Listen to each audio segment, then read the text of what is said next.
अच्छयोर्हारुणीमहे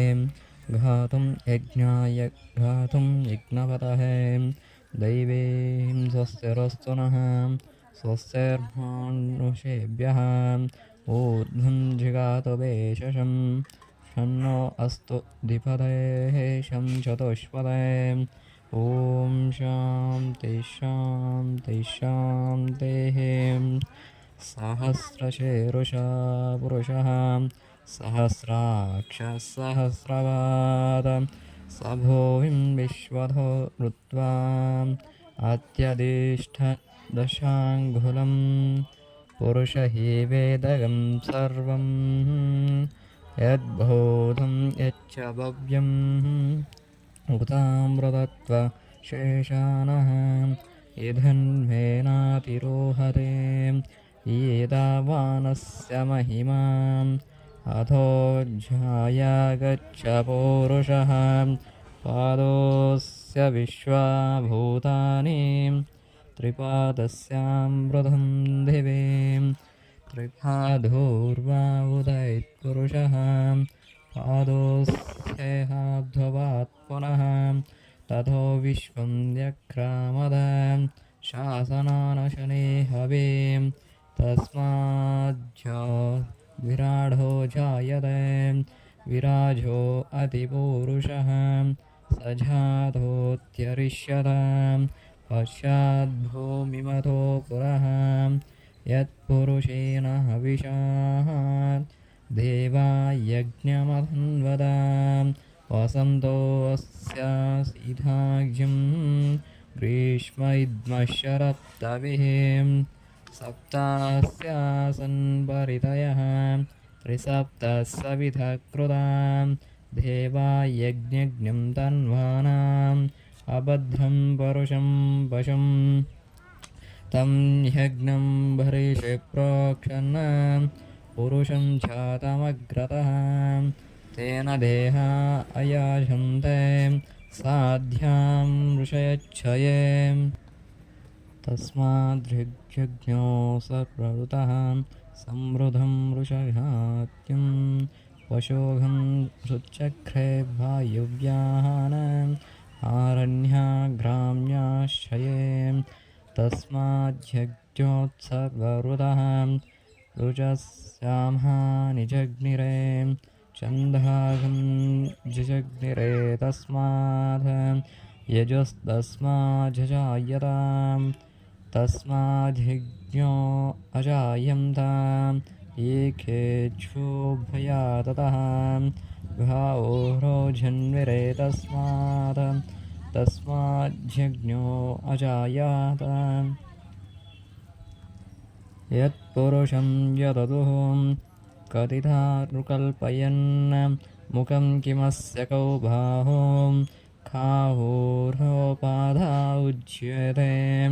ब्राह्मणोऽस्य मुखमासीत् बाहोराजन्यकृतः ऊरोदतस्य यद्वैश्यः पद्यागं शूद्रो अजायत चन्द्रमा मनसो जातः चक्षसूर्यो अजायत मुखादिन्द्रश्चाग्निश्च प्राणाद्वायुरजायत नाभ्यादासीदन्तरिक्षं शीर्षोऽद्यौ समवर्ततात्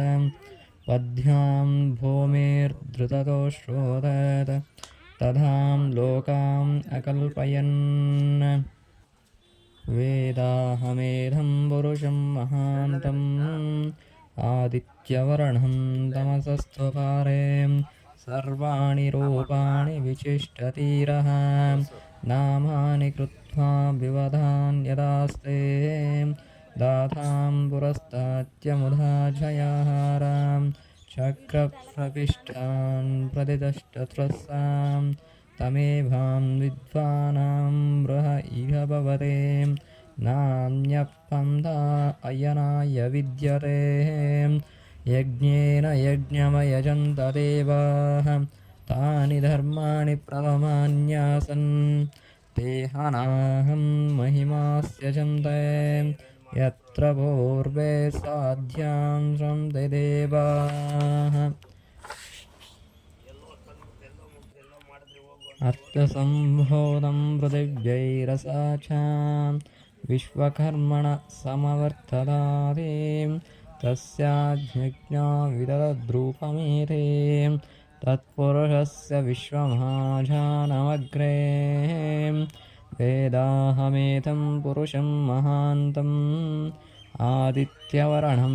तमसस्तपरस्तात् तमेवं विद्वानं ब्रह्मैह भवते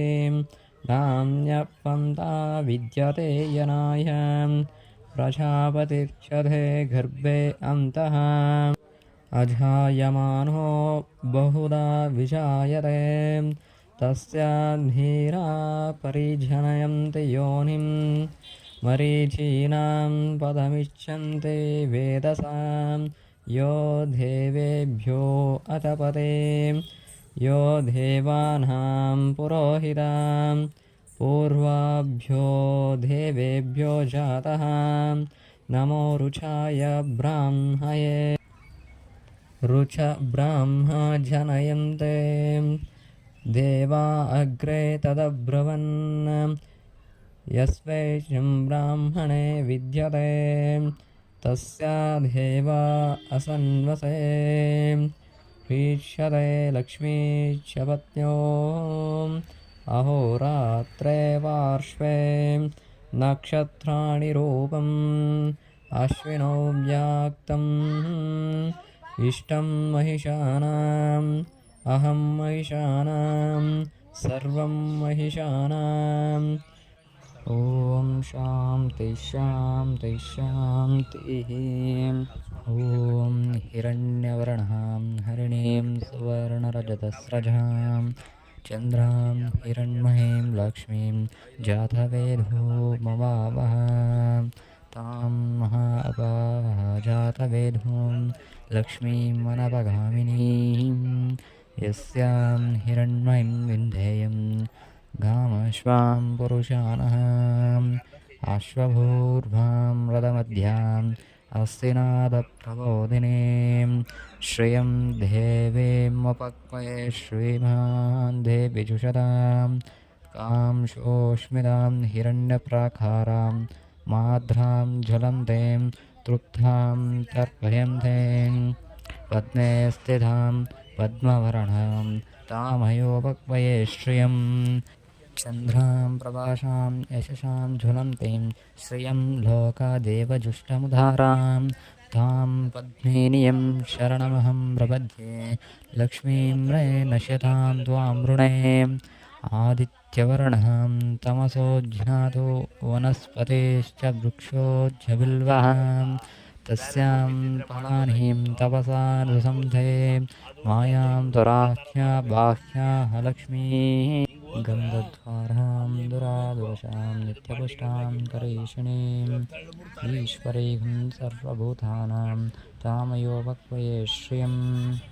मनसः काममाकोतिं वाचा सत्यमशीमहीं कुशोनां रूपमन्यस्य महिश्री श्रीमधां यशः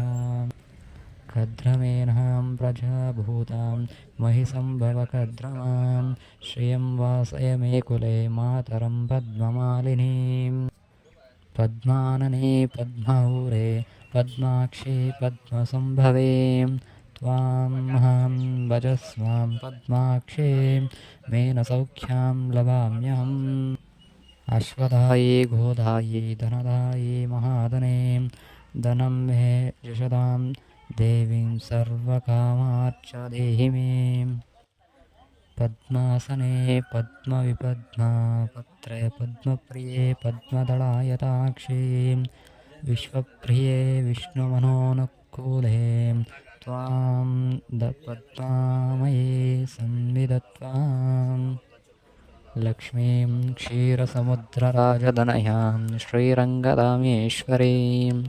दाशीभूतसमस्तदेववनितां लोकैकदीपाङ्कुरां श्रीमन्मन्दकटाक्षलब्धनितयां ब्रह्मेन्द्रगङ्गाधरां त्वां त्रैलोक्यकुटुम्बिनीं सरसिजामुन्दे मुकुन्दप्रियां सिद्धलक्ष्मीर्मोक्षलक्ष्मीर्जयलक्ष्मीं सरस्वतीं श्रीलक्ष्मीर्वरलक्ष्मी च प्रसन्न मम सर्वदा सर्वमङ्गलमाङ्गल्ये शिवे सर्वार्थसाधके शरण्ये त्र्यम्बकीं देवीं नारायणि नमोऽस्तुते। ॐ महादेव्यै च विद्महे विष्णुपत्नी च धीमहि तन्नो महालक्ष्मी प्रचोदयात्। रामाय रामभद्राय रामचन्द्राय वेदसे रघुनाथाय नाथाय सीतायां पतये नमो नमः। ॐ श्रीराम राम रामेति रमे रामे मनोरमे सहस्रनाम तत्तुल्यं श्रीरामनामं वरानने। ॐ हिरण्यवहत्रं मदोः पूर्णं ददाति मदभ्यो नानेतीम् एकदा ब्रह्मणोपहरते एकदैवा यजमानः इष्टेजो ददाति। दशरथात्मजाय विद्महे सीतावल्लभाय धीमहि तन्नो श्रीरामचन्द्र प्रचोदयात्। जनकात्मजाय विद्महे रामप्रियाय धीमहि तन्नो सीतामहालक्ष्मी प्रचोदयात्। आनन्दकर कर्पूर मङ्गलनीराजनान्तराय शुद्ध आचम्यां समर्पयामि तुलसीदलपत्राञ्जलिं समर्पयामि रक्षां धारयामि नमस्करोमि।